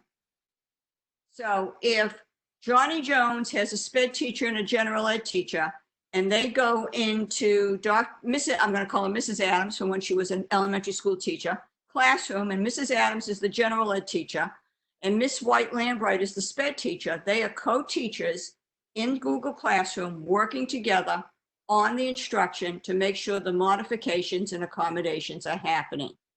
That's how we're doing it. The counselors are calling kids constantly. They're calling the kids and having conversation with them. The problem with the counseling, and you know this, Ms. Rousey Thomas, if before you were doing dyads and triads, you can no longer do dyads and triads because you have confidentiality issues. So now we have somebody who may have 30 kids on their caseload, and they maybe were doing dyads and triads, and now they can't. So their caseload has, in effect, tripled because they have to do each kid individually. So again, if you were seeing the counselor twice a week, you may be seeing the counselor once a week now. That's how it's happening. Everything else is being followed because thank you to the federal USDOE, they will not give any state relief from the timelines. So what you have is a situation where, let's say you're due for a reevaluation, right? You should have been tested in the past 43 days.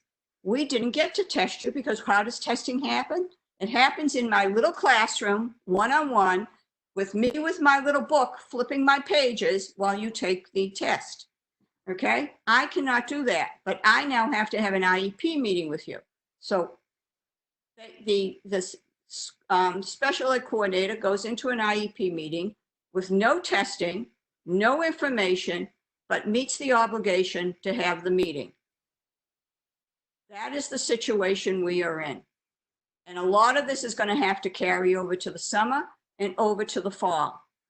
And one of the things, again, I am advising the committee, and Leah knows this, is that when we apply for our money from the CARES Act, which we, like I keep telling you, $33.33 is about the equivalency of what we're going to get here because it's based on your Title I funding. You need to put that money aside because we have to figure out what we need to do about compensatory services. And since we have no money right now, that money should be put aside for that purpose.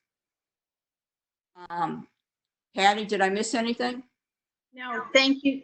Thank you, Cindy. I think I solved my technology problem. And thank you as always for having my back and jumping in to answer the question. I appreciate it.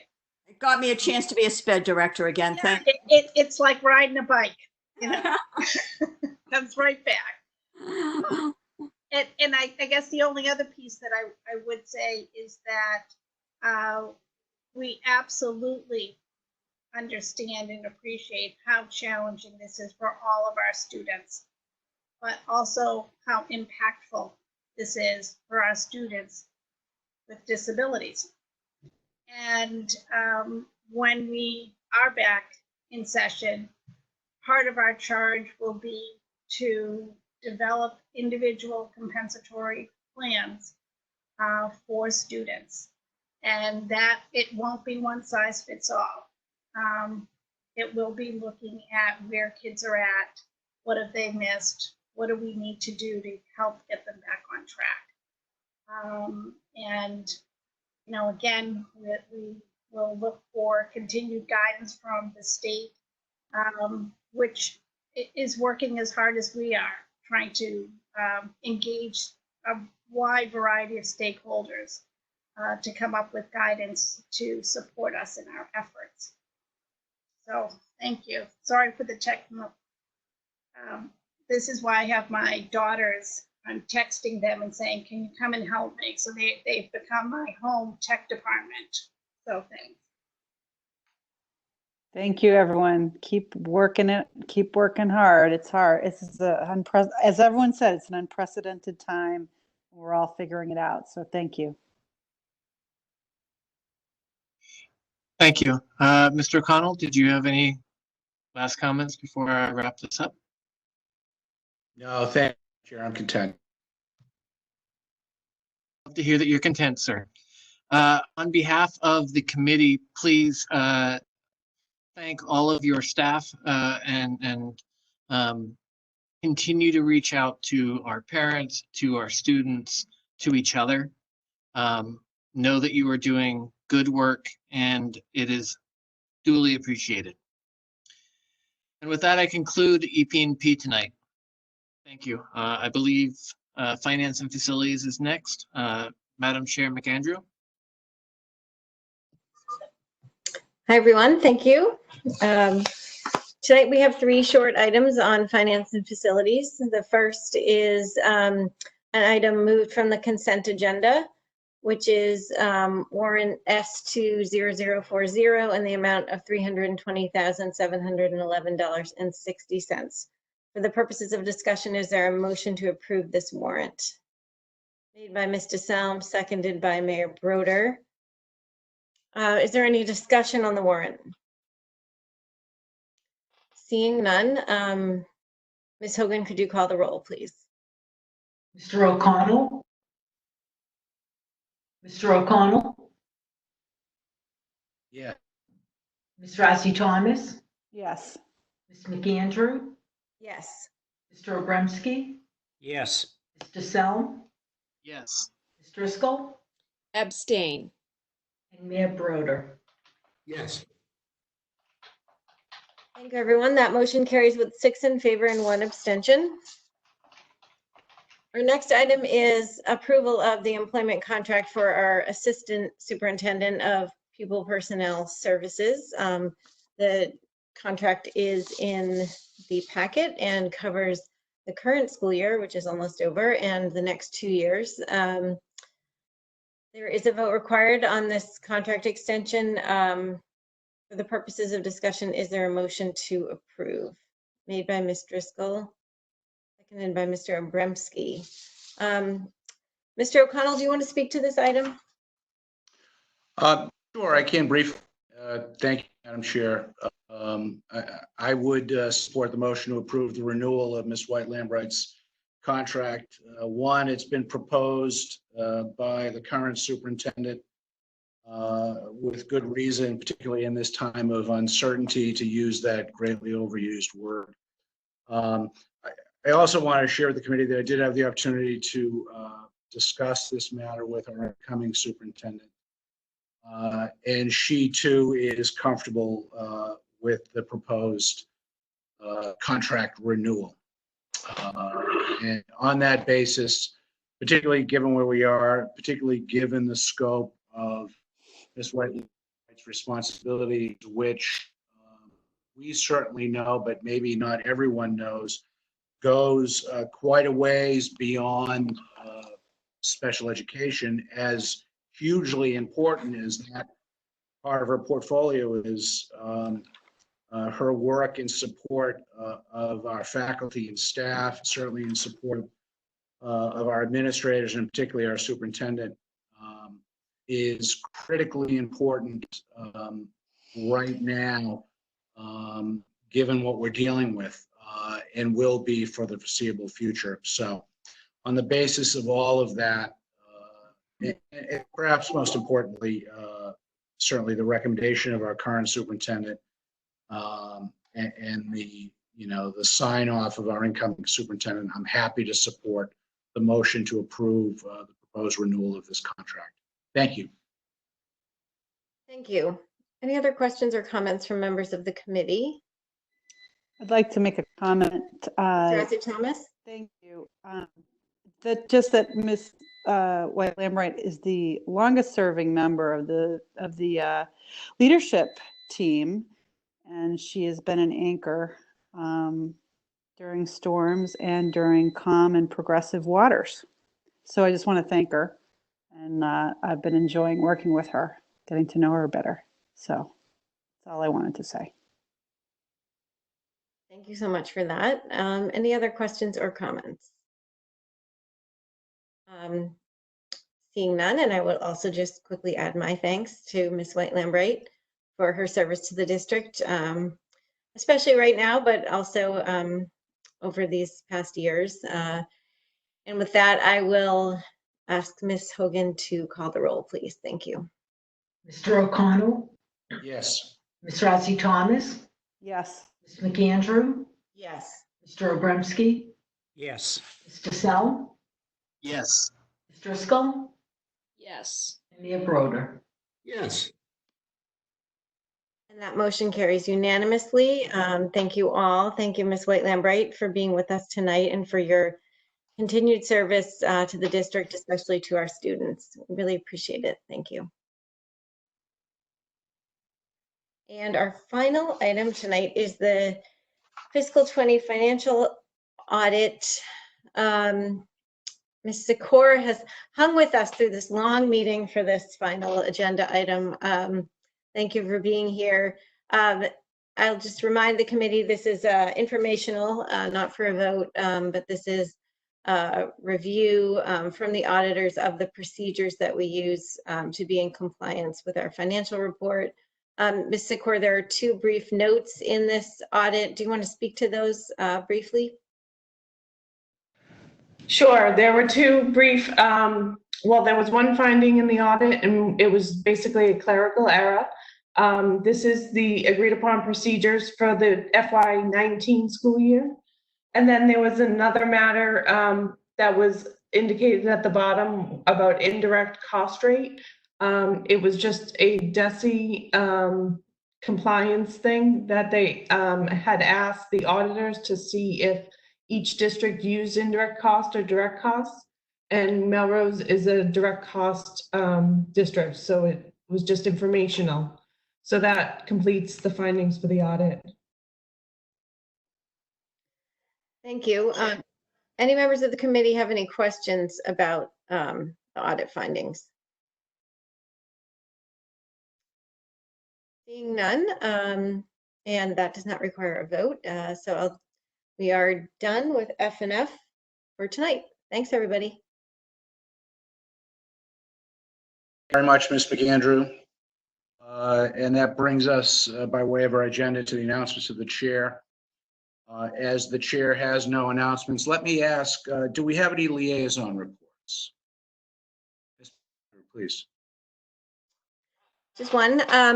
I just wanted, in my role as liaison to the Melrose Education Foundation, I just wanted to acknowledge their work during this remote learning time and just mention that the Ed Foundation has awarded more than 65 mini grants to teachers during this period of remote learning to help them with items that they need in their homes to assist with their teaching and learning right now. And they're still continuing with that process as well. And I know that they've supported teachers across the district.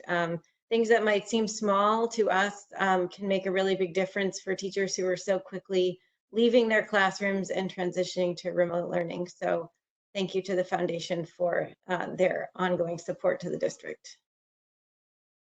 Thank you, Ms. McAndrew. Do we have any further liaison reports? See none. Thank you all very much. Thank you to all our educators who presented this evening. Thank you, Ms. Sikor, as well, as Ms. McAndrew pointed out, for hanging with us tonight. The school committee does have need for an executive session this evening for the following reasons: to review the executive session minutes of May 5, 2020, to discuss strategy with respect to a pending open meeting law complaint when an open discussion might have a detrimental effect on the litigation position of the school committee, and lastly, to discuss strategy with respect to collective bargaining with the MEA Unit A teachers when an open discussion might have a detrimental effect on the bargaining position of the school committee. For the record, let me state that the school committee will not be returning to public session following its executive session this evening. All of that said, is there a motion to adjourn to executive session? So moved. Made by Ms. Razi Thomas, seconded by Ms. Driscoll. Ms. Hogan, would you be kind enough to call a roll?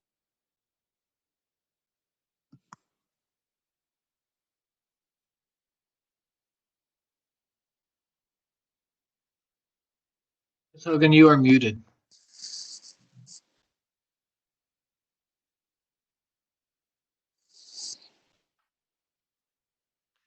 There you go, Hear me Mr. now? Yes, thank you. Ms. Rossi Thomas, Yes. Ms. McAndrew, Yes. Mr. Obremski, Yes. Mr. Selm, Yes. Ms. Driscoll, Yes. Mayor Broder, Yes. Mr. O'Connell. Yeah. And we are adjourned. Thank you all very much. See you in the executive session.